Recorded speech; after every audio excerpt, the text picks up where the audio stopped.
Assalamualaikum. Kali ini kita akan membahas tentang EBITDA dan operating cash flow.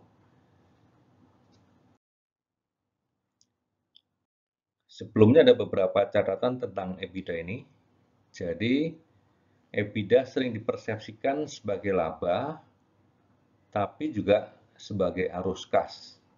Nah, ini yang perlu kita perjelas nanti dengan beberapa contoh dan konsep yang sesuai.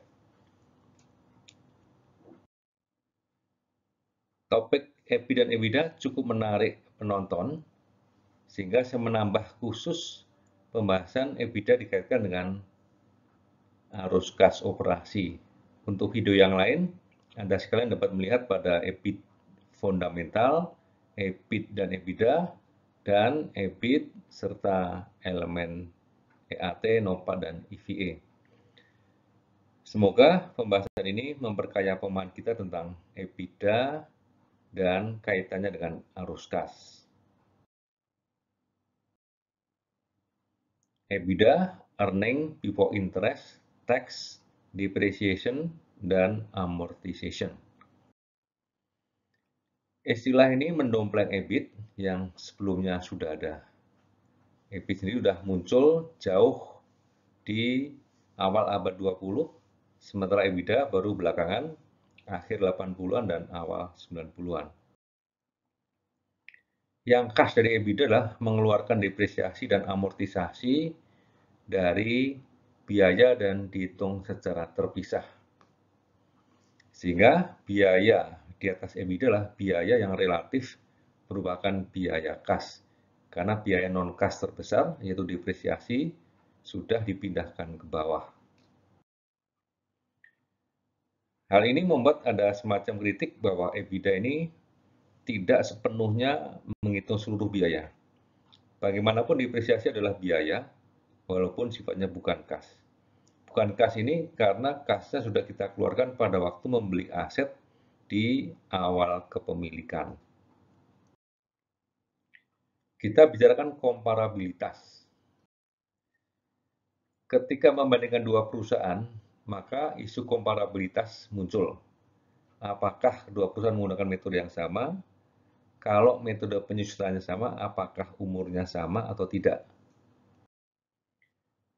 Dengan memisahkan depresiasi dan amortisasi dalam sebuah baris tersendiri, maka isu komparabilitas ini menjadi bisa diatasi. Karena waktu kita menghitung EBITDA dua perusahaan, kita nggak perlu berpikir umur asetnya berapa tahun. Jadi sekali lagi, EBITDA menghapus kekhawatiran akan komparabilitas ini. Sehingga membandingkan akan menjadi lebih sederhana. Keterkaitan dengan arus kas. Sebenarnya EBITDA ini arus kas atau laba. Sesuai dengan namanya, earning. Jadi pada dasarnya adalah laba. Hanya saja labanya tidak memperhitungkan biaya depresiasi. Sehingga muncullah EBITDA ini sebagai alternatif menghitung kas secara sederhana. Dengan catatan bahwa format EBITDA ini tidak mengakomodasi modal kerja dan pajak.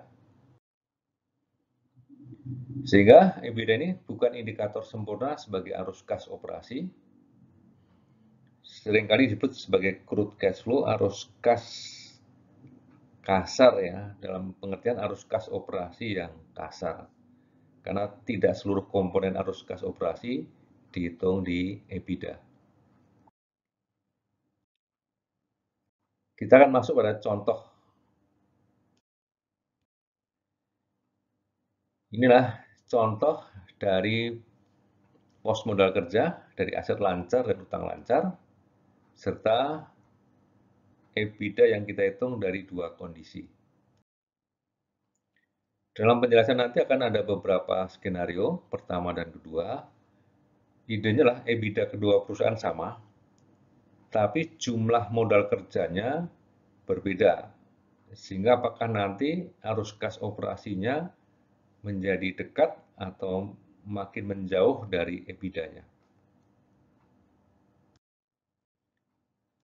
Kita mulai dengan skenario yang pertama, yaitu terdapat perubahan pada pos aset lancar dan utang lancar, sehingga dampaknya lah terjadi perubahan pada pos modal kerja. Kita ingat pos modal kerja lah pos aset lancar dan utang lancar yang sifatnya lah operasional. Skenario 2, tidak terdapat perubahan pada pos aset lancar dan utang lancar. Sehingga dapat dikatakan modal kerjanya adalah tetap. Skenario yang pertama, jumlah EBITDA-nya 1.200,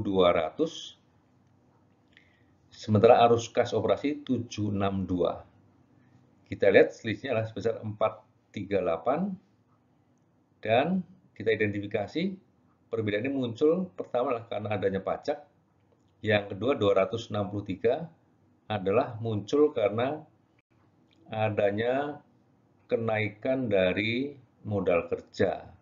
Ini yang membuat arus kas operasi jauh lebih rendah daripada EBITDA-nya.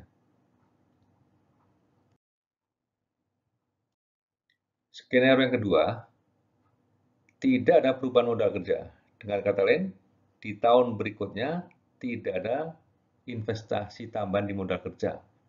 Sehingga perbedaan antara EBITDA yang sebesar 1.200 dengan arus kas operasi hanya karena satu sebab, yaitu karena pajak saja. Sehingga dikatakan, pada waktu kondisi tidak bergejolak, maka perhitungan EBITDA dan arus kas operasi hanya berselisih di sekitar pajak saja. Tapi pada waktu ada perubahan yang agak drastis di modal kerja, maka selisih antara EBITDA dengan arus kas operasi akan menjauh. Demikian penjelasan kaitan antara EBITDA dengan arus kas operasi. Sebagai catatan akhir, pada dasarnya EBITDA adalah laba sesuai namanya earning. Karena laba yang diperhitungkan hanya menggunakan biaya kas saja, maka EBITDA juga sering disebut dengan arus kas. Cuma arus kas yang kita sebut ini arus kas operasi yang tidak sempurna karena belum memperhitungkan faktor pajak dan modal kerja. Dengan kata lain, EBITDA lah arus kas yang sifatnya kasar atau crude cash flow. Semoga penjelasan kaitan antara modal kerja, arus kas operasi, dan EBITDA bisa memperdalam pemahaman kita tentang EBITDA. Sampai di sini. Wassalamualaikum warahmatullahi wabarakatuh.